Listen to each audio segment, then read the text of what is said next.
Alhamdulillah nahmaduhu wa nasta'inuhu wa nastaghfiruhu wa nu'minu bihi wa natawakkalu alayhi wa na'udzu billahi min shururi anfusina wa min sayyiati a'malina man yahdihillahu fala mudilla lahu wa man yudlilhu fala hadiya lahu وأشهد أن لا إله إلا الله وأشهد أن محمدا عبده ورسوله أما بعد فأعوذ بالله من الشيطان الرجيم بسم الله الرحمن الرحيم يا أيها الذين آمنوا اتقوا الله حق تقاته ولا تموتن إلا وأنتم مسلمون يا أيها الناس اتقوا ربكم الذي خلقكم من نفس واحدة وخلق منها زوجها وبث منهما رجالا كثيرا ونساء واتقوا الله الذي تساءلون به والأرحام إن الله كان عليكم رقيبا يا أيها الذين آمنوا اتقوا الله وقولوا قولا سديدا يصلح لكم أعمالكم ومن يطع الله ورسوله فقد فاز فوزا عظيما أما بعد فإن خير الحديث كتاب الله خير الهدي هدي محمد صلى الله عليه وسلم وشر الأمور محدثاتها وكل محدثة بدعة وكل بدعة ضلالة فأعوذ بالله من الشيطان الرجيم বিষয় নামাজ রোজা হজ যাকাত ওযু এই সমস্ত আমলের পূর্বে এবং এই সমস্ত আমলের থেকে বেশি গুরুত্বপূর্ণ যে বিষয়টা সেটার নাম হচ্ছে ঈমান। কিন্তু সেই ঈমান কিভাবে নবায়ন করতে হবে, কিভাবে ভেঙে যায়, কিভাবে নবায়ন করতে হবে, এই বিষয়ে আমাদেরকে তেমন কোনো জ্ঞান দেওয়া হয় না এবং ছোটবেলা থেকে আমরা এই জ্ঞানগুলি পাইনি। এমনকি এখন পর্যন্ত স্কুল কলেজের সিলেবাস তো দূরের কথা, মাদ্রাসার সিলেবাসগুলোতেও ঈমান ভঙ্গের কারণ নিয়ে কোনো আলোচনা তেমন একটা করা হয় না। এটা একটা দুঃখের বিষয়, পরিতাপের বিষয়। কেন করা হয় না এই বিষয়টা আসলে আমার নিজেরও বুঝে আসে না। এটা জরুরি ছিল, দরকার ছিল এই বিষয়টা। মূলত ঈমান এমন কোনো একটা বিষয় না যে একজন মানুষ ঈমান আনার পরে তার ঈমানটা আর কখনোই ভেঙে যাবে না, বরং এমনকি ঈমানের তো উত্থান পতনও হয়। ওয়ান কুসু ওয়াজিদু, ঈমান বাড়ে এবং কমে, আবার এই ঈমানটা নষ্ট হয়ে যায়।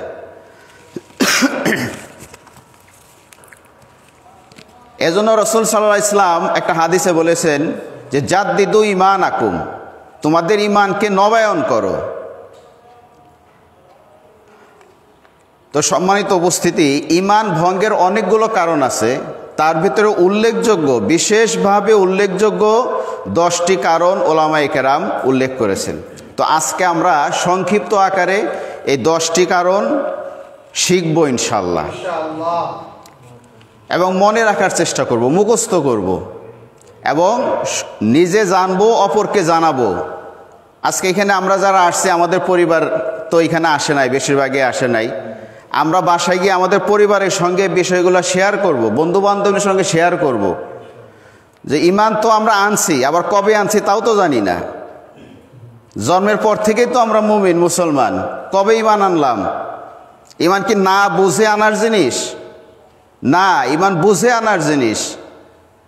আল্লাহর ওয়াহদানিয়াত, একত্ববাদ, রাসূল সাল্লাল্লাহু আলাইহি সাল্লামের নবুয়ত জেনে বুঝে সজ্ঞানে আমি কবে স্বীকৃতি দিয়েছি, আমি কবে এটার শাহাদা দিয়েছি, কবে মানুষের সামনে আমি ঘোষণা দিয়েছি যে আজ থেকে আমি আমার মালিক এবং রব হিসেবে একমাত্র আল্লাহকে মেনে নিলাম, আমার জীবনে প্রতিটি ক্ষেত্রে আমি আমার মাওলা, আমার মাবুদ, আমার রবকে একমাত্র হুকুমদাতা এবং বিধানদাতা হিসেবে মেনে নেব, এটা আমরা কবে ঘোষণা দিছি? ঈমান আনলাম কবে, ঘোষণা দিলাম কবে, এটাও যেমন জানি না, আবার ঈমান ভেঙে গেছে কিনা এটাও আমরা জানি না। আল্লাহ তাআলা আমাদেরকে জানার এবং বুঝার তৌফিক দান করুক। সম্মানিত উপস্থিতি, নাওয়াকিজুল ঈমান তথা ঈমান ভঙ্গের কারণ, প্রথম যে কারণটা সেটা হচ্ছে আশ-শিরকু ফি ইবাদাতিল্লাহ, আল্লাহ তাআলার ইবাদতের ভিতরে কোনোভাবে শিরক করা। শিরকের আলোচনা, বিস্তারিত আলোচনা আমরা পরবর্তী কোনো এক জুম্মায় বা পরবর্তী কোনো এক আলোচনা ইনশাল্লাহ শিরকের প্রকার, প্রকরণ, এর উৎস, বিভিন্ন বিষয় আছে, এগুলো আমরা আলোচনা করব বিস্তারিতভাবে ইনশাল্লাহ। তো আজকে শুধুমাত্র আমরা সংক্ষিপ্ত আকারে শিরকের একটু হালকা একটু আমরা টাচ দেব। শিরক হচ্ছে অংশীদারিত্ব, আল্লাহ সুবহানাহু ওয়া তাআলার সত্তা, নাম এবং গুণাবলীতে অন্য কাউকে সে ব্যক্তি হোক, দল হোক অথবা অদৃশ্য কোনো শক্তি হোক, কাউকে অংশীদার স্থাপন করা, আল্লাহর মতো, আল্লাহর সত্তাগত, নামগত এবং বৈশিষ্ট্য বা সিফাতগত, গুণগতভাবে অন্য কাউকে ওই রকম মনে করা, এটা হচ্ছে শিরক। এটা হলো শিরকের মূল কথা। শিরকের দুইটা প্রকার আছে, আর শিরকুল আকবার আর শিরকুল আসগার, বড় শিরক, ছোট শিরক। ছোট শিরক রাসূল সাল্লাল্লাহু আলাইহি ওয়াসাল্লাম রিয়াকে ছোট শিরক বলেছেন। আমি ইবাদত করতেছি কিন্তু আমার মনে মনে উদ্দেশ্য মানুষকে দেখানো, এটাকে ছোট শিরক বলেছেন। এবং রাসূল সাল্লাল্লাহু আলাইহি ওয়াসাল্লাম এটাকে বলছেন আমার উম্মতের জন্য সবথেকে ভয়ের জিনিস। আর শিরকের যে অন্যান্য বড় বড় যে শিরকগুলা, আমরা সাধারণত বেশিরভাগ বা আমাদের দেশের বেশিরভাগ মানুষ শিরক বলতে মূর্তি পূজাকেই বুঝায়, কবরে মাজার পূজা এগুলোকেই বুঝে। কিন্তু এছাড়া চিন্তাগতভাবে যে আমরা নানাভাবে শিরকের ভিতরে নিমজ্জিত। আমি কয়েকটা বিষয় এখানে একটু সংক্ষিপ্তভাবে উল্লেখ করি, খেয়াল করবেন একটু কথা। যেমন কসম খাওয়া, এটা একটা ইবাদত। তো কসম খেতে হবে শুধুমাত্র আল্লাহর নামে। যদি আল্লাহ ছাড়া অন্য কোনো কিছুর নামে যদি আমি কসম খাই, বিদ্যার কসম, এলেমের কসম, কোরআনের কসম, মাটির কসম, মসজিদের কসম, সন্তানের মাথায় হাত দিয়ে কসম খাচ্ছি, এই জাতীয় যে কোনো কসম যদি সে খায় তাহলে সে আল্লাহর সাথে শিরক করলো। মান্নত করা একটা ইবাদত। এই মান্নত যদি আল্লাহ ছাড়া অন্য কারো নামে, কোনো পীরের নামে, খাজার নামে, বাবার নামে, দরগার নামে যদি কেউ মান্নত করে তাহলে সে শিরক করলো। এমনকি ভালোবাসাটা যদি আল্লাহর থেকে অন্য কোনো মাখলুককে বা অন্য কোনো কিছুকে আপনি বেশি ভালোবাসেন, আপনি ভালোবাসায় শিরক করলেন। কারণ সব থেকে বেশি ভালোবাসতে হবে আল্লাহকে। 2 নম্বরে হলো রাসূল সাল্লাল্লাহু আলাইহি সাল্লামকে। 3 নম্বরে আপনার যারা আছে দুনিয়ার পিতা মাতা, স্ত্রী, সন্তান যারা আছে তাদেরকে ভালোবাসবেন। কিন্তু সব থেকে বেশি ভালোবাসতে হবে কাকে? আল্লাহকে। এটা আল্লাহ কোরআনে বলছেন, আল্লাযিনা আমানু আশাদ্দু হুব্বাল লিল্লাহ, যারা মুমিন তারা সব থেকে বেশি ভালোবাসে আল্লাহকে। ইংলিশে একটা কথা আছে, লাভ ইজ ব্লাইন্ড, ভালোবাসা অন্ধ। আপনি যাকে সব থেকে বেশি ভালোবাসবেন তার জন্য আপনি অন্ধভাবে যে কোনো কাজ করতে পারবেন। আপনি যদি টাকাকে জীবনে সব থেকে বেশি ভালোবাসেন, টাকার জন্য আপনি হেন তেন যা খুশি করতে পারবেন। আপনি যদি ক্ষমতাকে বেশি ভালোবাসেন, ক্ষমতার জন্য আপনি যা খুশি তাই করতে পারবেন। করে কি না? ক্ষমতা পাওয়ার জন্য আপন ভাইকে হত্যা করতেছে, নিজের সন্তানকে হত্যা করে সেই হত্যার দায় নিজের প্রতিবেশী বা ভাই বা অপোজিট পার্টির লোকদের উপর চাপাই দিতেছে। নিজের সন্তানকে হত্যা করে কেন? ক্ষমতা পাওয়ার আশায়। তার মানে সে ক্ষমতা পাওয়াটাকে সে জীবনে সব থেকে বেশি প্রায়োরিটি দিয়েছে, ক্ষমতাকে সে সবচেয়ে বেশি ভালোবাসে। তাহলে সব থেকে বেশি ভালোবাসা এটা একটা ইবাদত। তাহলে সব থেকে বেশি ভালোবাসতে হবে কাকে? আল্লাহকে। সব থেকে বেশি ভয় করতে হবে কাকে? আল্লাহকে। আপনি যদি মানুষকে বেশি ভয় পান, লা তাখশাউহু মখশাউনি, আল্লাহ বলছেন আমাকেই শুধুমাত্র ভয় করো, পৃথিবীর আর কাউকে ভয় করো না। আপনার অন্তরে যখন নাকি শুধুমাত্র আল্লাহর ভয় প্রবেশ করবে, আপনার অন্তরটা যখন শুধুমাত্র আল্লাহর ভয় দিয়ে ভরা থাকবে, তখন পৃথিবীর সমস্ত মাখলুকাতের ভয় আল্লাহ তাআলা আপনার অন্তর থেকে বের করে দেবেন। সুবহানাল্লাহ। তখন আর আপনার অন্তরে মাখলুকাতের কোনো ভয় থাকবে না। তাহলে আল্লাহর ভয়টা যদি আপনার অন্তরে থাকে, তাহলে আল্লাহকে সব থেকে বেশি ভয় করতে হবে। মানুষ সব থেকে বেশি কাজ যে করে, সব থেকে বেশি অনুপ্রাণিত হয় এই দুইটা জিনিসের দ্বারা। একটা হলো ভালোবাসা, আরেকটা কি ভয়। এই দুইটা জিনিসের প্রভাবে মানুষ সব থেকে বেশি জীবনে কাজ করে। তাহলে এই ভালোবাসা এবং ভয়, এই দুইটা সব থেকে বেশি কার প্রতি থাকতে হবে? আল্লাহর প্রতি থাকতে হবে। এরপরে আমরা দোয়া করা, চাওয়া, বিপদ আপদ বালা মুসিবত থেকে রক্ষা পাওয়ার জন্য দোয়া করা, বিশেষ করে মৃত ব্যক্তির কাছে দোয়া করা, এটা কিন্তু বড় রকমের একটা শিরক।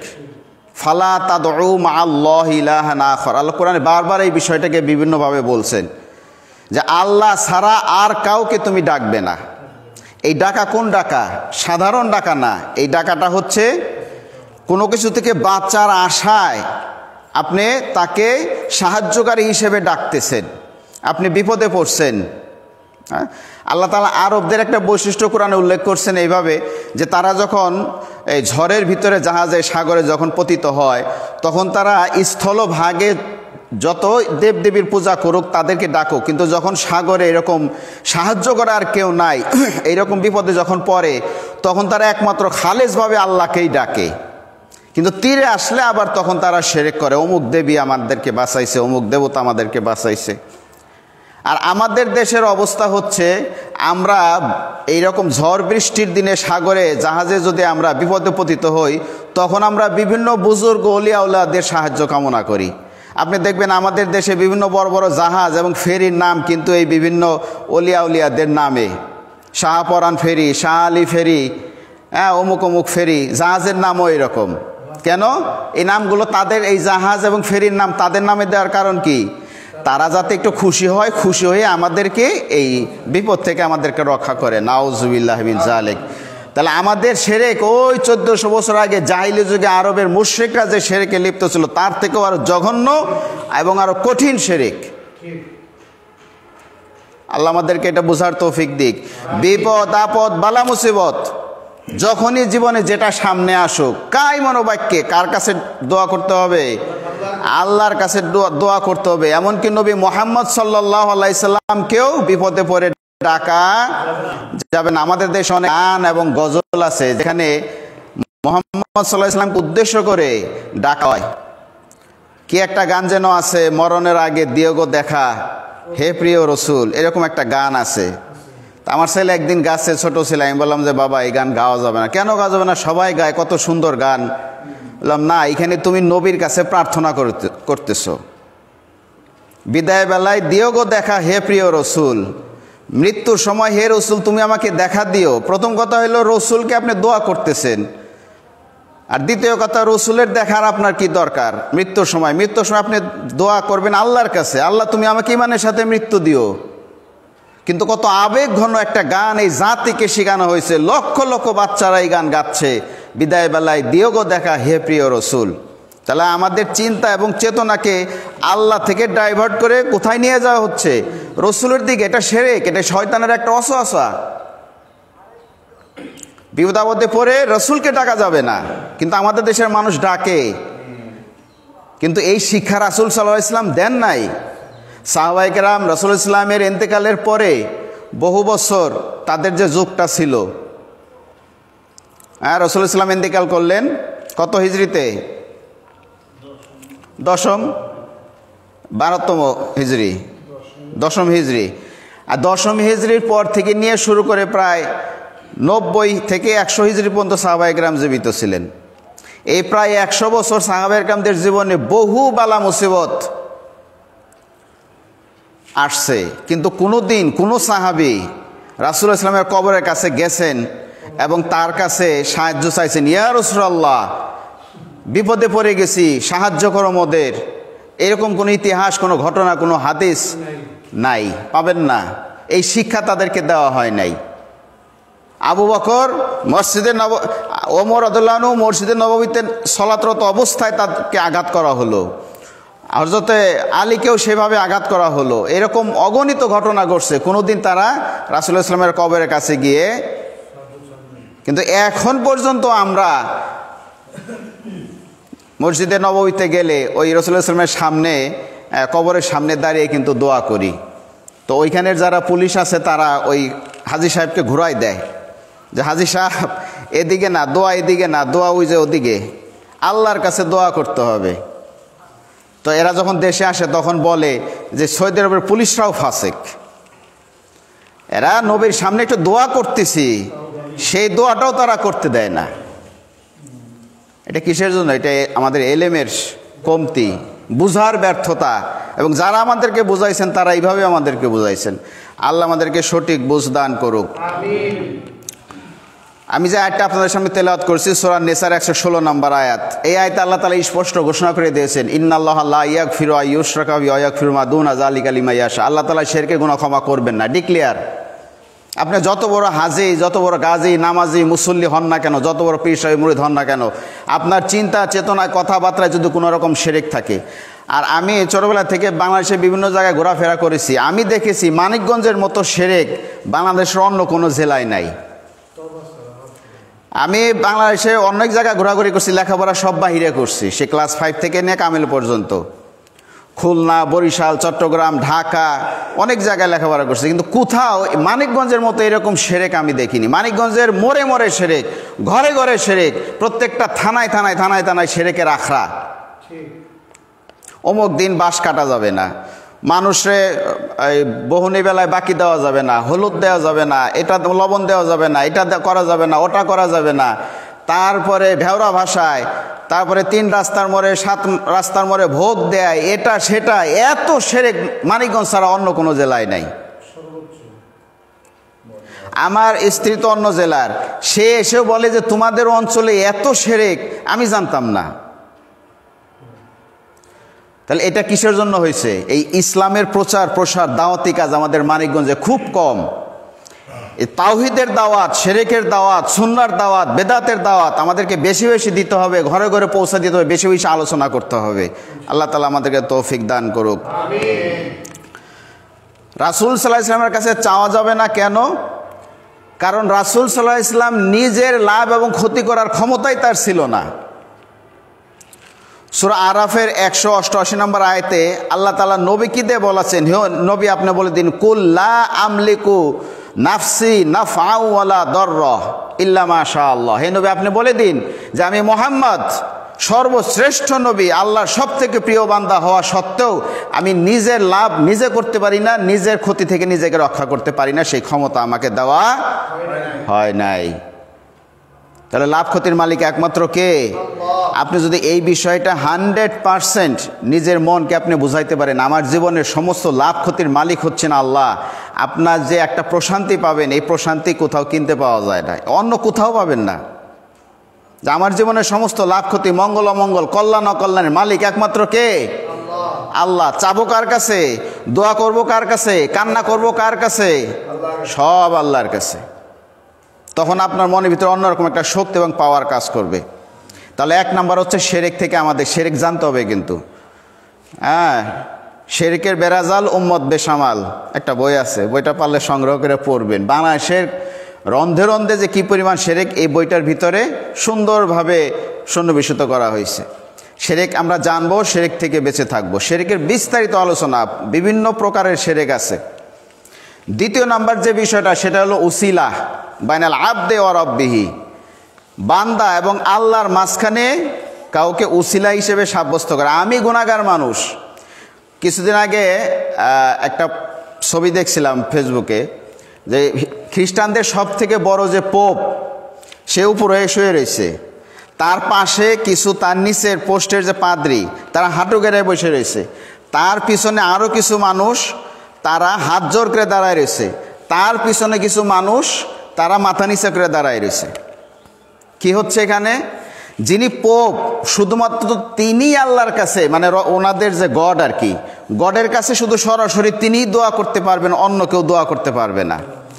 আর তার পিছনে যে কিছু তার নিচের স্তরে যে পাদ্রী আছে, তারা ওই পোপের দোহাই দিয়ে, মানে পোপের কাছে প্রার্থনা করতেছে যে আপনি আমাদের জন্য রবের কাছে প্রার্থনা করুন। তার পিছনে যারা, তারা আবার ওই পাদ্রীদের উসিলা দিয়ে তাদের কাছে দোয়া করতেছে, এবং তার পিছনে যারা, তারা আবার তার সামনে যারা, তাদের উসিলা দিয়ে দোয়া করতেছে। তাহলে যে এটা হলো আল্লাহ এবং বান্দার মাঝে একটা আড়াল সৃষ্টি করা, একটা উসিলা বানানো, যে আমি গুনাহগার মানুষ, আমার দোয়া আল্লাহ শুনবে না। অথচ আল্লাহ তাআলা কুরআনে এই বিষয়টাকে স্পষ্টভাবে নিষেধ করছেন। ওয়াইজা সাআলাকা ইবাদি আন্নি করিবুন উজিবুদ দাওয়াতা ইজা দাই ফাস্তাজিবু লি ওয়ালিউমিনু বি। আমার বান্দা যখন আমার সম্পর্কে জিজ্ঞাসা করে, তখন বলো যে আমি আমার বান্দার নিকটেই আছি। যখনই তারা আমাকে ডাকবে, আমি তার ডাকে কি করব? সাড়া দেব। এখানে কোনো মাধ্যমের কোনো প্রয়োজন নাই। মক্কার মুশরিকরা থেকে শুরু করে পৃথিবীর যাবত এবং তাবৎ যত মুশরিকরা আছে, যারা অন্যান্য আল্লাহ ছাড়া অন্যদের ইবাদত করে, তারা কেন করে তাদের ইবাদত? আল্লাহ তাআলা এই বিষয়টাকে কোরআনে এইভাবে উল্লেখ করছেন যে যখন তাদেরকে জিজ্ঞাসা করা হয় যে তোমরা আল্লাহকে বাদ দিয়ে এই সমস্ত দেবদেবীদের পূজা ইবাদত কেন করো, তখন তারা বলে মা না'বুদুহুম ইল্লা লিয়ুকাররিবুনা ইলাল্লাহি যুলফা। সূরা জুমারের 3 নম্বর আয়াত, সূরা বাকারাতেও আছে যে আমরা এই সমস্ত দেবদেবীদের ইবাদত দাসত্ব করি এই জন্য যাতে এরা আমাদেরকে আল্লাহর নিকটবর্তী করে দেয়, আল্লাহর সাথে আমাদের একটা সুসম্পর্ক করে দেয়। পীর সাহেবের কাছে যারা যায়, তারা যদি এই নিয়তে যায় যে আল্লাহকে পাওয়ার আমার একার কোনো ক্ষমতা নাই, আল্লাহর সাথে আমাকে একটা সংযোগ স্থাপন করে দিবে এই পীর সাহেব, নিঃসন্দেহে সে শিরকের ভিতরে লিপ্ত আছে। আর যদি কেউ পীর সাহেবের কাছে এই নিয়তে যায় যে আমি অজ্ঞ মানুষ, মূর্খ মানুষ, আমি জানি না কিভাবে ইবাদত বন্দেগী করতে হবে, ইসলাম সম্পর্কে আমার ভালো জ্ঞান নাই, পীর হচ্ছেন আমার রাস্তা দেখাই দেবে যে এইভাবে আমল করলে তুমি আল্লাহ পর্যন্ত পৌঁছতে পারবা, জান্নাত পর্যন্ত পৌঁছতে পারবা, তাহলে সমস্যা নাই, যেতে পারেন পীরকে উস্তাদ হিসেবে যদি মানেন। আল্লাহ তাআলা আমাদেরকে তৌফিক দান করুক। 3 নাম্বার ঈমান ভঙ্গের কারণ, সেটা হলো সেহের, জাদু। সূরা বাকারার 102 নম্বর আয়াতে আল্লাহ তাআলা এই বিষয়টাকে উল্লেখ করেছেন, ওয়াত্তাবাউ মা তাতলু শায়াতিনা আলা মুলকি সুলাইমান ওয়া কাফারা সুলাইমান ওয়ালাকিন্না শায়াতিনা কাফারু ইউআল্লিমুনা আন-নাসা সিহর।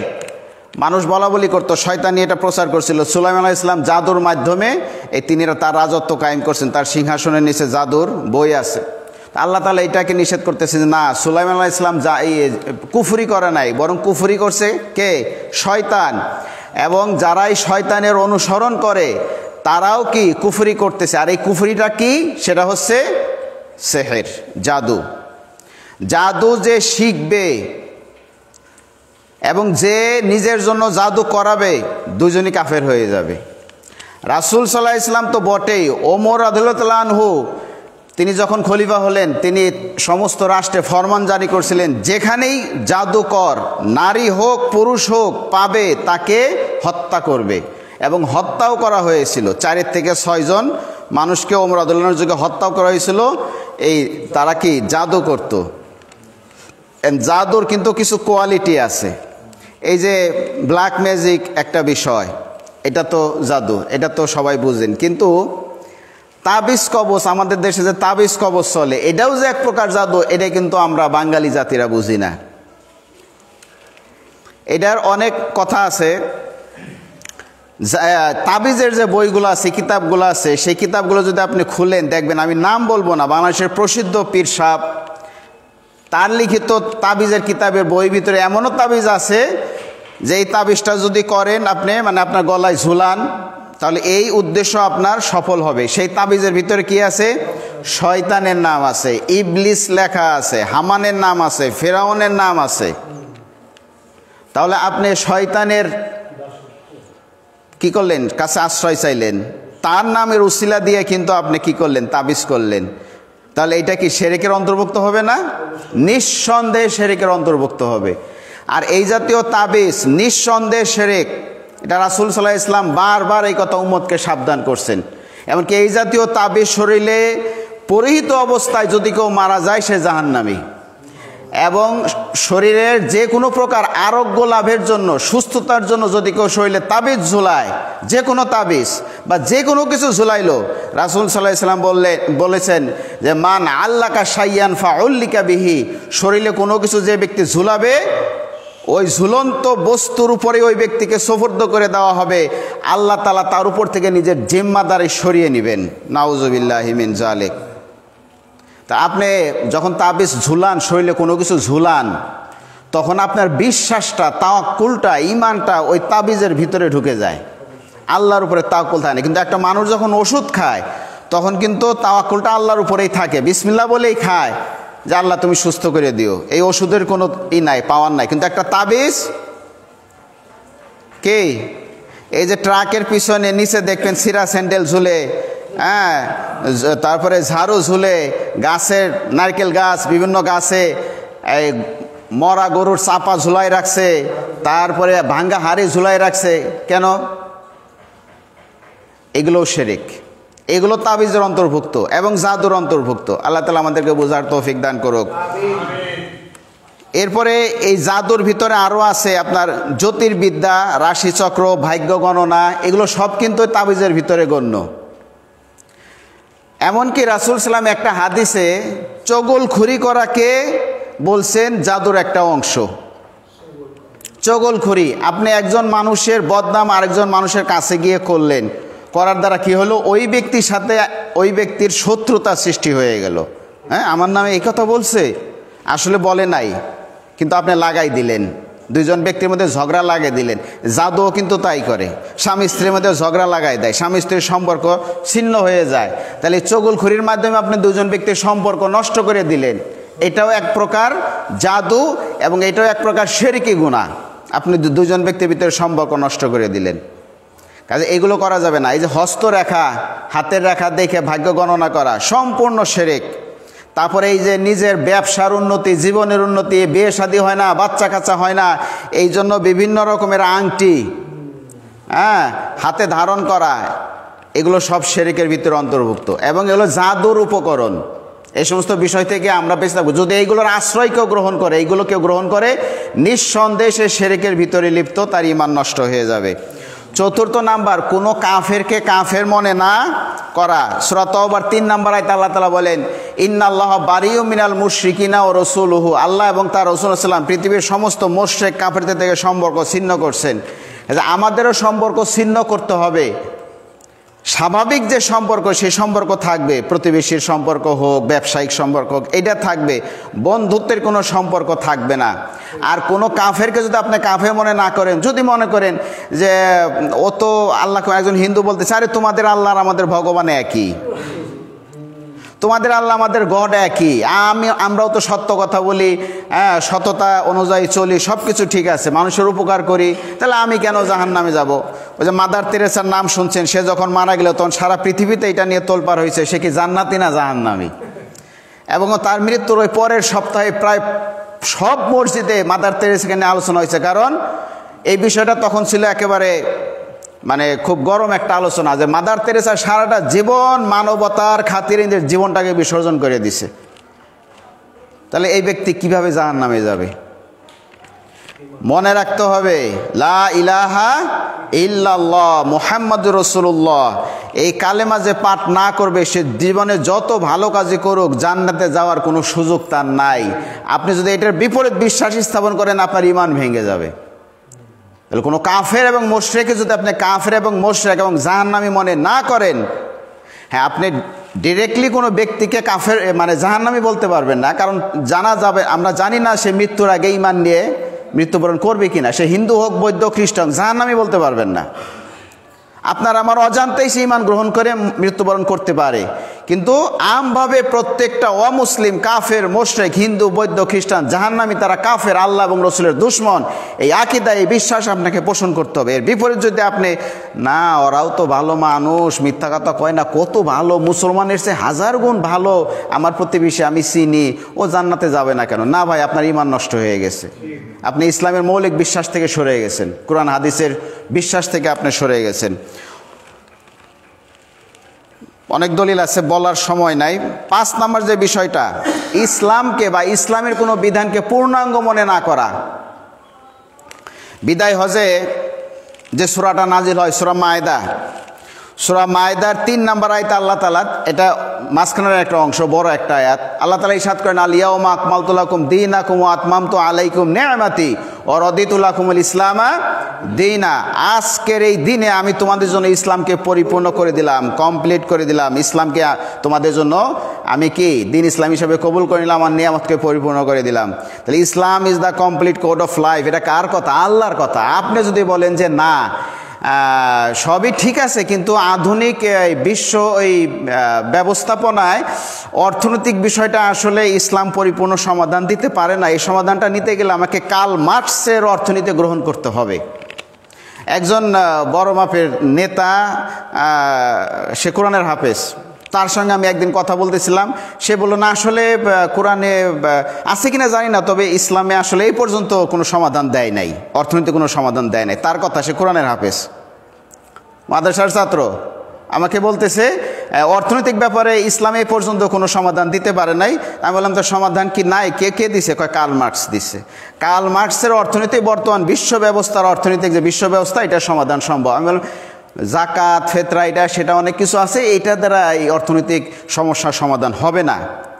হবে না, সে একদম দৃঢ় এই বিষয়ে। আচ্ছা বলেন, তার ঈমান আছে?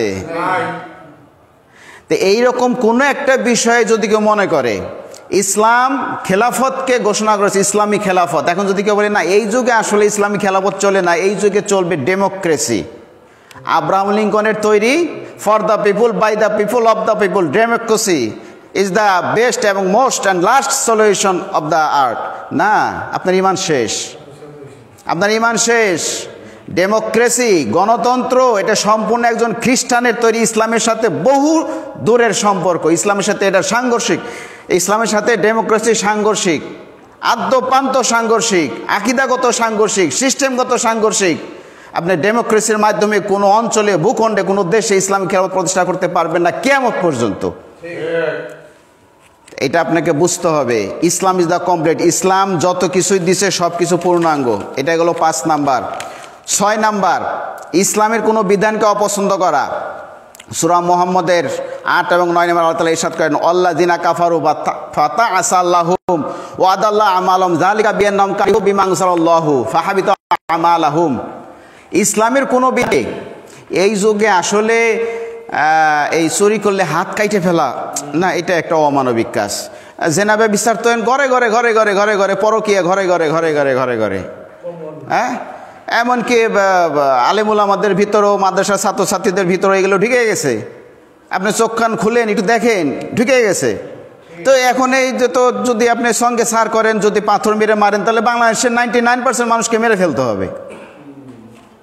এই সমস্ত পরকীয়া, জিনা, ব্যভিচার লিপ্ত, আল্লাহ আমাদেরকে হেফাজত করুক। তা এই যুগে আসলে এই যে বুক পর্যন্ত গেড়ে পাথর মেরে হত্যা করা, এটা কি চলে? এটা কি চলে? এটা বর্বরতা, এটা বর্বরতা। কি যদি এটা মনে করেন এটা বর্বরতা, এটা চলে না, চুরি করলে হাত কাইটে ফেলা, এটা আসলে চলে না, এই যুগে চলে না, এটা আমার পছন্দ হয় না। আপনি 100% নিশ্চিত থাকেন আপনি সঙ্গে সঙ্গে বেঈমান হয়ে গেছেন, কাফের হয়ে গেছেন, আপনার ঈমান নষ্ট হয়ে গেছে। 7 নাম্বার হচ্ছে, ইসলামের কোনো বিধান নিয়ে যদি কেউ ঠাট্টা বিদ্রুপ করে। সূরা তাওবার 65-66 নম্বর আয়াত, আরও আয়াত আছে, কুল আবিল্লাহি ওয়া আয়াতিহি ওয়া রাসূলিহি কুনতুম তাস্তাহজিউন লা তা'তাযিরু কদ কাফারতুম বা'দা ঈমানিকুম। ওই যে তাবুক যুদ্ধ থেকে ফেরার সময় আয়াতটা নাজিল হয়, তখন কিছু মুনাফিকই বলতে হবে এদেরকে, কিছু মুনাফিক মুসলমানদেরকে, তারা কয়েকটা শব্দ তাফসিরে আসছে। কেউ বলছিল এরা গাধা, আবার রসুল ইসলামের ব্যাপারে বলতেছিল যে উনি হলো এই যে কান কথা শুনে, যে যা বলে রসুল ইসলাম তাই বিশ্বাস করে। রসুল সবার কথাই শুনতেন, এটা হলো রসুল ইসলামের ভদ্রতা ছিল। কিন্তু উনি কি সব কথা বিশ্বাস করতেন? আর ওনার বিশ্বাস করা ঠেকাটা কি? উনি তো সর্ব অবস্থায় ওহী দ্বারা নিয়ন্ত্রিত হতেন, কিন্তু সবার কথা শুনতেন। একজন ভালো মন্দ সবার কথা শুনতেন, নিশ্চুপভাবে শান্তভাবে শোনা, এটা ভদ্রতা। সবার কথা শোনা, এটা কি ভদ্র? তো উনি এই ভদ্রতা করতেন বিধায় মুনাফিকরা কি বললো? রাসূলুল্লাহ সাল্লাল্লাহু আলাইহি ওয়াসাল্লাম মানুষের কান কথা শুনেন। তো এইটা আরেক সাহাবী ওই মজলিসে উপস্থিত ছিলেন, উনি যায় রাসূলুল্লাহ সাল্লাল্লাহু আলাইহি ওয়াসাল্লামকে বললেন। এই কথা যখন নাকি প্রকাশ হয়ে গেল, ওরা দৌড়ায় এসে সব একদম আল্লাহর কসম, আল্লাহর কসম, আমরা অন্য কোনো উদ্দেশ্যে বলিনি, আমরা এমনি ঠাট্টা বিদ্রুপ মানে একদম মস্করা করতেছিলাম। আল্লাহ তাআলা কোরআনে বলেন, হে নবী আপনি তাদেরকে বলুন, লা তা'তাযিরু, ওজর পেশ করো না, স্টপ। আল্লাহ এবং তার রসুল, সাহাবায়ে কেরাম, ইসলামের কোনো বিধান নিয়ে যদি কেউ সামান্যতম ঠাট্টা বিদ্রুপ করে, আমাদের দেশের এর আগের এক এমপি মনে আছে না, হজ নিয়ে ঠাট্টা করছিল, এই হজের কি দরকার, বাংলাদেশে হাজারো মানুষ না খেয়ে রয়েছে আর উনি লক্ষ লক্ষ টাকা খরচ করে হজে যাইতেছে, এই হজ দিয়ে কি হবে, কিচ্ছু হবে না। ঠাট্টা বিদ্রুপ করলো কি না? আমার ঘরে খাবারের অভাব নাকি, আমি সারাদিন না খাই রোজা রাখবো, এরকম কথা দুয়ে বলে কি না? বলে। এইরকম কোনো একটা বিধান নিয়ে এই ইয়ং বয়সের ছেলে, আমার মাদ্রাসার কমিটির একজন সদস্য, সম্মানিত সদস্য, মানিকগঞ্জের প্রায় সবাই তাকে চিনে, সে আমার সামনে একদিন আরেকটা যুবক ছেলেকে বলতেছে, তুমি এত সুন্দর একটা চেহারা আর তুমি দাড়ি দড়ি রেখে কি জঙ্গলের মতো সেজে রয়েছো।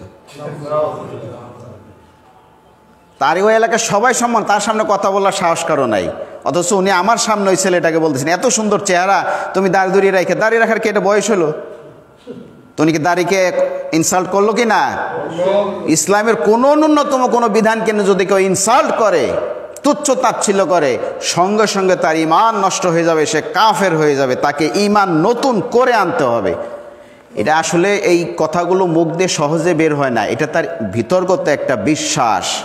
তার ইসলাম যে কমপ্লিট, এই পরিপূর্ণ ইসলাম সম্পর্কে তার ধারণাও নাই, তার বিশ্বাসও নাই। এই জন্যই মুখ দিয়ে কথা বের হয়েছে যে যার মনে যা ফালদা ওঠে তা, তাই না? তো এমনি এমনি বের হয় নাই, সে ইসলামকে পরিপূর্ণ মনে করে না, অন্য অনেক কিছুকে সে ভালো মনে করে। এটা 7 নম্বরে গেল। তাহলে ইসলামের কোনো বিধান নিয়ে কোনোরূপ ঠাট্টা বিদ্রুপ করা যাবে। 8 নম্বর, মুসলিমদের বিরুদ্ধে মুশরিকদের সাহায্য করা। এটা স্বাভাবিকভাবে বলি, যে কোনো মুশরিককে আপনার সাহায্য করতে পারবেন নর্মালি। আপনার প্রতিবেশী, আপনার ঘরের খাবার তাকে দিবেন না, অসুস্থ হয়েছে তাকে চিকিৎসকের কাছে নিয়ে যাবেন না, সে বিপদে পড়ছে তাকে টাকা দিয়ে সাহায্য করবেন না, বা আমাদের মানিকগঞ্জে তো অনেক ব্যবসায়ী হিন্দু, তার কাছ থেকে আপনি জিনিস কিনতে পারেন না, পারেন নর্মালি বিহেভ যেটা, এটা মুআমালা যেটা, এটা সমস্যা নাই। কিন্তু যখন কোনো মুশরিক মুসলিমদের বিরুদ্ধে কোনো রকম অ্যাক্টিভিটিস, যুদ্ধ হোক, কোনো আন্দোলন হোক, শরিক হবে, তখন তাকে যদি আপনি কোনোভাবে সহযোগিতা করেন, তাহলে আপনি মুসলিমদের বিরুদ্ধে আপনি যুদ্ধ ঘোষণা করলেন, আপনার ঈমান নষ্ট হয়ে গেছে, আপনার ঈমান ভেঙে গেছে। এটা সূরা তওবার 23 নম্বর আয়াত, মুমতাহিনার 1 নম্বর আয়াত, সূরা মাইদার 11 নম্বর আয়াত। পড়ার সময় নাই, সময়ও বেশি হয়ে গেছে, আমি সংক্ষেপে শেষ করে দিছি। 9 নম্বর হচ্ছে, যে ব্যক্তি মনে করে ইসলাম ছাড়া অন্য কোনো ধর্ম পালন করলেও জান্নাতে যাওয়া যায়, বিষয়টা আমি আগেও আসছে আলোচনায়। অথবা কোনো ব্যক্তিকে শরীয়তের ঊর্ধ্বে মনে করা, দলিল হিসেবে পেশ করে খাজা খিজরি আলাইহিসসালাম, মুসা আলাইহিসসালামের শরীয়ত মানে না, অথচ তিনি মুসা আলাইহিসসালামের সময়ই ছিলেন না। ভাই, খিজরি আলাইহিসসালামের চ্যাপ্টার আলাদা, আর মুসা আলাইহিসসালাম সারা বিশ্বের নবী ছিলেন না, উনি ছিলেন বনী ইসরায়েলের। মুসা আলাইহিসসালাম যখন খিজর আলাইহিসসালামের সঙ্গে প্রথম সাক্ষাৎ করলেন, সালাম দিলেন, তখন খিজর আলাইহিসসালাম শোয়া ছিলেন সবুজ চাদর পরিহিত অবস্থায়। তিনি দাঁড়িয়ে বললেন, ওয়ালাইকুম আসসালাম, এই নির্জন এলাকায় কে আমাকে সালাম দিল? তারপর মুসা আলাইহিসসালাম তাকিয়ে বলেন, ও আপনি কি বনী ইসরায়েলের মুসা? তার মানে মুসা আলাইহিসসালাম ওই এলাকার নবী ছিলেন না, মুসা আলাইহিসসালাম ছিলেন বনী ইসরায়েলের নবী। তাহলে কেউ কেউ বলছেন খিজর আলাইহিসসালাম আলাদা এলাকার নবী ছিলেন, তার শরীয়ত আলাদা। কেউ বলছেন নবী ছিলেন না, উনি ওলি ছিলেন। আবার কেউ বলছেন উনি ফেরেশতাও ছিলেন, সরাসরি আল্লাহর হুকুমে সব কাজ করতেন। তাহলে খিজর আলাইহিসসালাম আমাদের এক্সাম্পল না। এরকম কোনো ব্যক্তিকে যদি মনে করেন, যেমন আমাদের দেশে বিশেষ করে মানিকগঞ্জের বয়াতি যারা, তারা কি বলে, কোরআন একটা আয়াত বলে, উ'বুদ রাব্বাকা হাত্তা ইয়াতিয়াকাল ইয়াকিন, ইবাদত করো যতক্ষণ পর্যন্ত তোমার ভিতরে একিন সৃষ্টি না হয়। তো তাদের যে তাদের পীর নামাজ কালাম কিচ্ছু লাগে না কেন? কয় উনি তো একেবারে একিনের সর্বোচ্চ স্তরে উঠে গেছে, ওনার অন্তরে একিন বুঝাই। আল্লাহ কোরআনে বলছে একিন আইসা গেলে আর ইবাদত লাগবে না। কাজে আমাদের পীর সাহেবের একিন আইসা গেছে, এখন আর ইবাদতের কি দরকার? এই স্টেজে বসে হাজারো মানুষের সামনে এই কথা বলতেছে, আমি নিজের কানে শুনেছি। তা ওই যে জয়না কলেজের মোড়ে, সুন্ডি মোড়েই বেশি হয়েছে, প্রতি বছর এই কথাগুলো বলছে। তো এই আয়াতের ব্যাখ্যা কি? এই আয়াতের ব্যাখ্যা রাসূলুল্লাহ সাল্লাল্লাহু আলাইহি ওয়াসাল্লাম বলছেন ইয়াকিন মানে হচ্ছে ইয়াকিন আল মউত, মৃত্যু। তাহলে আয়াতের অর্থ হলো মৃত্যু আসা পর্যন্ত তুমি আল্লাহর ইবাদত করো। আর ওরা বলতেছে ইয়াকিন আসলেই আর ইবাদতের দরকার না, আমার পীর সাহেবের কোনো ইবাদতের দরকার নাই। এই কথা যদি কেউ বলে, বিশ্বাস করে, তাহলে তার ঈমান নষ্ট হয়ে যাবে, সে কাফের হয়ে যাবে। 10 নাম্বার হচ্ছে দ্বীন ইসলাম থেকে একেবারে মুখ ফিরিয়ে নেওয়া, দ্বীনের ব্যাপারে একবার উদাসীন হয়ে যাওয়া, ইসলামের হালাল হারামের যে বিধানগুলো আছে এই বিধানগুলোর ব্যাপারে একেবারে বেপরোয়া হয়ে যাওয়া। এটা কোরআনে বিভিন্ন জায়গায় আছে, সূরা কাহফে ওমান আযলামু মিম্মান যুকরিবা আয়াতি রাব্বি ফাআরাদা আনহা। কোরআনের বিধান স্মরণ করায় দেওয়ার পরও যে ব্যক্তি মুখ ফিরিয়ে নেয় সে কাফের। সূরা তহার 124, 25, 26 নম্বর আয়াত আল্লাহ বলছেন ওমান আরাদা আন যিকরি ফাইন্না লাহু মাঈশাতান দঙ্কা। মনে রাখবেন, কোরআন থেকে, ইসলাম থেকে, দ্বীন থেকে যে ব্যক্তি মুখ ফিরিয়ে নেবে তাকে তার শাস্তি দুনিয়াতেও আল্লাহ দিবেন, পরকালেও দিবেন। দুনিয়া তার জীবনটাকে আল্লাহ তাআলা সংকীর্ণ করে দিবেন। সে বিত্তশালী হতে পারে, ক্ষমতাশালী হতে পারে, কিন্তু তার কোনো কাজে তার অন্তরে প্রশান্তি থাকবে না। যেদিকে যাবে সেদিকেই সে ধরা খাবে। তার জীবনটা আল্লাহ সংকীর্ণ করে দিবেন। আর পরকালে তার জন্য শাস্তি তো আছে, তাকে অন্ধ করে উঠানো হবে। সে বলবে আল্লাহ আমি তো অন্ধ ছিলাম না, দুনিয়ায় কেন আমাকে অন্ধ করলে? আল্লাহ বলবেন তোমার কাছে আমার আয়াত গেছিল, তুমিও তখন ভুলে গেছো, আজ তোমাকেও ভুলে যাওয়া হবে। আল্লাহ তাআলা আমাদের এই 10টা বিষয় শিখার, মুখস্থ করার, বুঝার তৌফিক দান করুক। আমি এক নজরে শুধু বলে যাচ্ছি 10টা বিষয়। 1 নম্বরে শিরক, মুখস্থ করবেন। 1 নম্বরে কি? 2 নম্বরে উসিলা, বান্দা এবং মানুষের মাঝে উসিলা সাব্যস্ত করা। 3 নম্বরে জাদু, নিজে করা অথবা যদি আমি আরেকজনকে দিয়ে করাই, অর্থাৎ জাদুর উপর বিশ্বাস স্থাপন করলাম, ঈমান ভেঙে যাবে, ইসলাম ভেঙে যাবে, সঙ্গে সঙ্গে সে কাফের হয়ে যাবে। 4 নাম্বার, কোনো কাফের মুশরিক মনে না করা, যদি মনে না করে সে কাফের হয়ে যাবে। 5 নাম্বার, ইসলামকে বা ইসলামী কোনো বিধানকে, রাসূল সাল্লাল্লাহু আলাইহি ওয়াসাল্লামের তরিকাকে পূর্ণাঙ্গ মনে না করা, অসমাপ্ত মনে করা, এবং এটার বিপরীতে অন্য কোনো বিধানকে উত্তম মনে করা। 6 নাম্বার, ইসলামের কোনো বিধানকে অপছন্দ করা, ছোট হোক বড় হোক, ইসলামের বিধান অপছন্দ করা। 7 নাম্বার, ইসলামের ছোটোখাটো হোক বড় হোক কোনো বিধানকে নিয়ে ঠাট্টা বিদ্রূপ করা।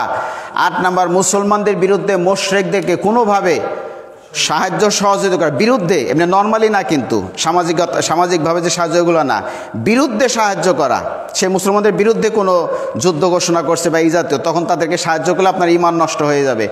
9 নাম্বার হচ্ছে যে ব্যক্তি মনে করে যে ইসলাম ছাড়া অন্য কোনো ধর্ম পালন করলেও জান্নাতে যাওয়া যায়, অথবা কোনো ব্যক্তিকে ইসলামের শরীয়তের ঊর্ধ্বে যদি মনে করে যে আমাদের পীর সাহেবের আর ইবাদত বন্দিকের দরকার নাই, তাহলে সেও কাফের হয়ে যাবে। আর 10 নাম্বার হলো ইসলাম থেকে, দ্বীন ইসলাম থেকে, কোরআনের বিধান থেকে মুখ একেবারেই ফিরিয়ে নেওয়া, নামাজ কালাম পর্দা পুশিদা ইসলামের বিধান থেকে একেবারে গাফেল হয়ে যায়। আল্লাহ তাআলা আমাদেরকে এগুলো বুঝে আমল করার এবং আয়ত্ত রাখার, মনে রাখার সারা জীবন, এবং আরেকজনকে জানানোর তৌফিক দান করুক। আমিন।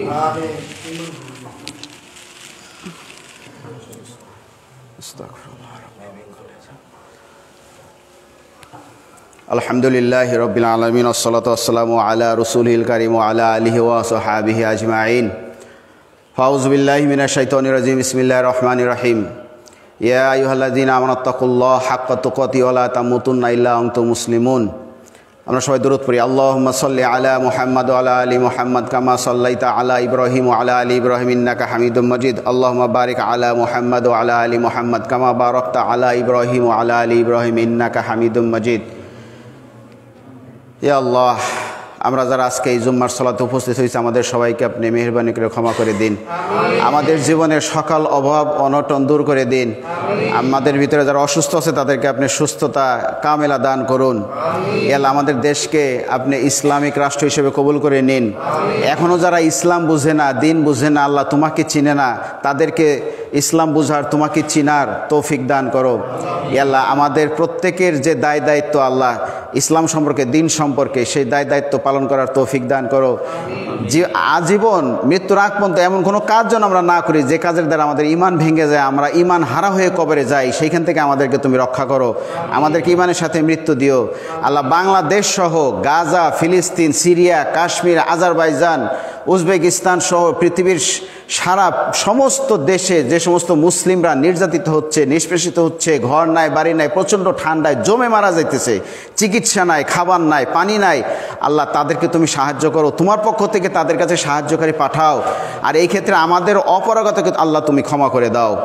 ইয়া আল্লাহ, আমাদেরকে তুমি কবুল করে নাও, আমাদের পিতামাতাকে কবুল করে নাও, আমাদের ভিতরে মৃত যারা আমাদের আত্মীয় স্বজন, পাড়া প্রতিবেশী সবাইকে তুমি মাফ করে দাও। ইয়া আল্লাহ, আমাদেরকে তোমার খালেস বান্দা এবং তোমার নবীর খাঁটি উম্মত হয়ে কবরে যাওয়ার তৌফিক দান করো।